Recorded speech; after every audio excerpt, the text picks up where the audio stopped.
Today we're talking with Thomas Arnett, a researcher with the Christensen Institute, who has recently co-authored a paper about the teacher's quest for progress, how school leaders can motivate instructional innovation. And as I was telling Tom before the show, I shared this out and it started getting shared like crazy on Twitter and on Facebook. And one thing you say in the intro, Tom, that piqued my interest is you said one reason school innovations fail is they are coercive. Do you really think many of our school innovations are coercive, or do you think we're moving from that? Well, I think we're moving away from that to where we're less coercive, meaning that school administrators aren't just making top-down pushes telling everyone this is what they have to do, to more of a buy-in type approach where school administrators are saying, who are my early adopters and how do I get them involved? And then how do I pitch and sell this to other people at my school? So I think we're in a better place than we've been in the past, but I think what our research illustrates that even just focusing on buy-in often misses the mark. So you quote the jobs to be done theory, and I have to admit, I'd never heard it before. Help us understand what is this jobs to be done theory, and as you go through it, there's 4 different types of jobs. So help us understand. So jobs to be done theory is a theory of motivation that comes out of the Harvard Business School that was developed about 2 decades ago by Clayton Christensen and one of the co-authors on our paper, a guy named Bob Mesta. What they were looking at is why do people make the decisions they make, whether it's purchasing a product, hiring a service, or adopting a new instructional initiative in the case of the research we did. And one of their big insights was that oftentimes researchers look at correlational data. They look at people by demographic groups and they look at their decisions and they look for patterns like what do, first-year teachers do, or what do adult 32 to 40-year-old males tend to purchase. And what they found was that those correlations don't really tell you the story of why people make the decisions they make. They don't really get at what causes them to make the changes they make. And so they developed this theory, and they call it jobs to be done because they're effectively asking, what is the job that you're hiring this new thing in your life to do? Just like you'd hire a lawyer if you needed legal help, or you'd hire a contractor if you needed to renovate your home. What are you hiring the things that you pull into your life to do for you? And so what we do for this research is we went on and interviewed a bunch of teachers and asked them, tell us about a time when you changed your instructional practices. Don't tell us about a practice you've thought about or that you think you might like. Tell us about something you've actually pulled into your classroom and started to use. And tell us the story of how you got to that place. And then from there, we have a framework that we use to piece together what are the different events and circumstances in their lives that lead them to make those changes. And that's what we call their jobs, or what is the progress or the goals they're trying to achieve, and then what are the circumstances in their life that move them toward or away from finding solutions for whatever they're trying to accomplish. Tom, help us understand some of the reasons that people innovate. So what you're saying is we can't put everybody in the same category. We can't motivate everybody in the same way. People aren't intrinsically motivated in the same way. So how are we motivated to change and improve? Well, one of the big misperceptions people have is that there's certain people that are innovators, that they're the ones that always want to go try new things and that want to use technology, for example.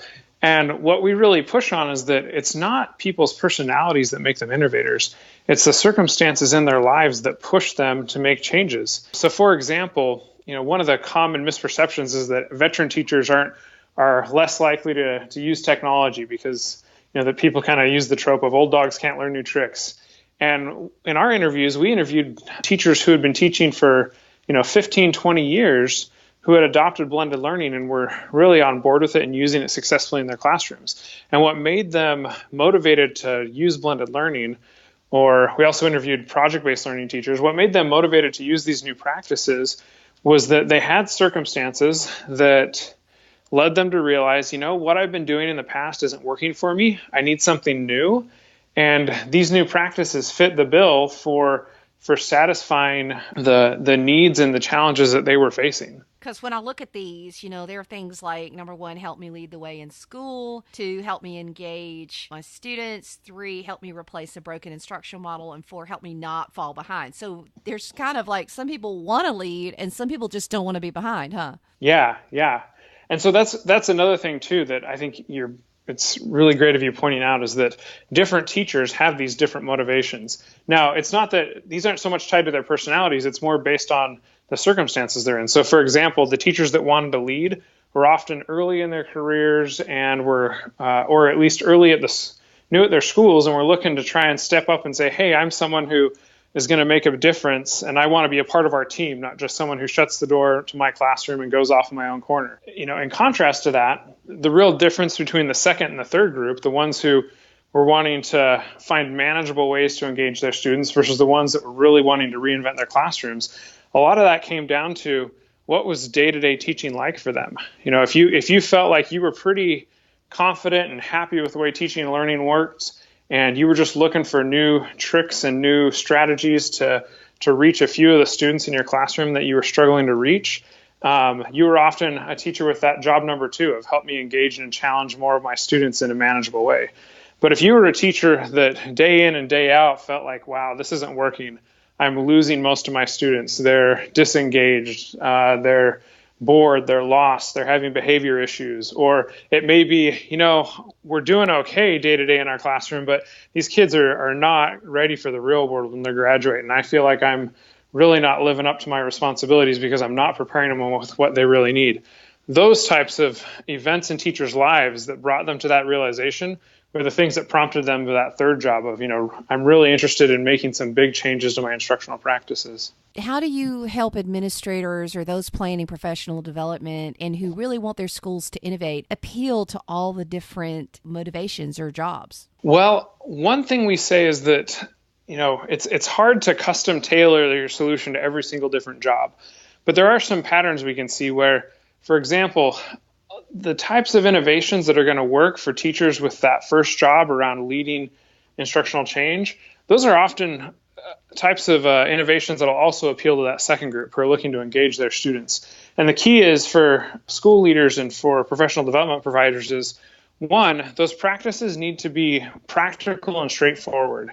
They can't be things that are going to take 30 hours of professional development and lots of difficult, painful work to get up and going. Teachers need to see a pretty clear and straightforward way to get it up and running in their classrooms. And then another big key is that in rolling out those practices, those teachers need ongoing job-embedded professional support, because a big make or break for them was when I hit my first road bump or my first hiccup, are there people there and colleagues there who can help me work through it quickly, or am I going to get stuck and feel frustrated? And it was getting through those challenges quickly that made them motivated to adopt whatever they were trying to adopt. Now for the third group that we found, they were a bit of a different type of category, because there was a bit of a tension where a program that was a straightforward incremental improvement on instruction that would appeal to job 1 and job 2 teachers often wasn't satisfying for those job 3 teachers, because in their minds, they'd often say, hey, I have been through so many rounds of professional development where I get told a set of best practices I should use, and I try those practices, and they just don't address the bigger issues that I'm wrestling with in my classroom. Mm-hmm. Give me something that's really different and really shakes things up, or else, I'm not interested. And so the dilemma there is, how do you create something that appeals to teachers with job 2 and job 1, and at the same time appeals to job 3? And what we really recommend is you need to find a separate type of space for those job 3 teachers. They need room to experiment. They need room to try things and fail forward, and not be expected to keep checking all the boxes on the traditional evaluation rubric while they try things out. So often that means maybe you take those teachers and you say, hey, we've got this remediation course or this after-school program or this neat STEM elective, and we want you to go try these practices out in that space where the stakes are different, we're not under such pressure to improve test scores, for example, and where you can really have the space and the support to go try new things. So, Tom, what do you say if there's a person who doesn't have one of these jobs? They literally, but maybe they look at these and say, these don't apply to me. I mean, what do we do there? Yeah, that's a great question. So I will say one ray of hope is that we found that most teachers had one of these jobs. In fact, job number 2 around engaging and challenging students in manageable ways, that was pretty common across a lot of teachers we talked to. And so one thing to note is that if it seems like teachers aren't buying into your program or your initiative, you need to go back and rethink. Is it that they don't have a job, or are you just not doing a good enough job at satisfying the jobs that they have? But that being said, there are teachers out there who may not identify with any of these jobs. And from the school leader's perspective, one thing they can say is, I can either align my program to jobs that already exist in their lives, or I can make one of these jobs become more relevant to them by giving them experiences that activate that job. So for example, we saw plenty of teachers in our interviews that came into a new program thinking, this doesn't really help me. I'm just doing this to check the boxes and say that I'm doing it and not get in trouble, but I'm really not inspired by this.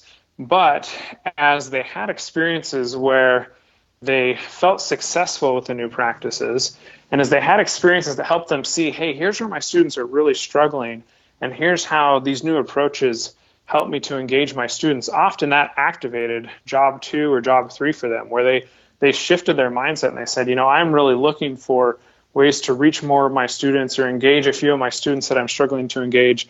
And these new strategies or resources help me out. But the key is giving them those early successes and also giving them the right support where you can lower their anxieties around making those changes happen. Help them feel like, hey, there's a straightforward path for me to really make a difference. Well, I encourage you to check out in our show notes the paper co-authored with Thomas Arnett and some other folks who've helped him, called The Teacher's Quest for Progress. I'm emailing it to all of my administrators. I think it's something we should all read. It is very useful. It is very practical.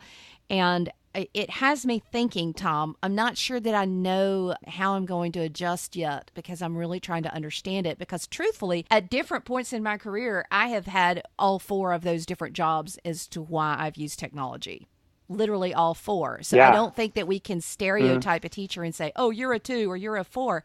I think we have to understand that we're at different points at different times in our career. Yeah, that is a great point, and something we really hope stands out in the research is that these jobs are not fixed to your personality. Teachers will have different jobs at different times. It just depends on the circumstances you're in. Okay, so teachers and administrators, curriculum directors, check out Teacher's Quest for Progress, how school leaders can motivate instructional innovation. Thanks, Tom.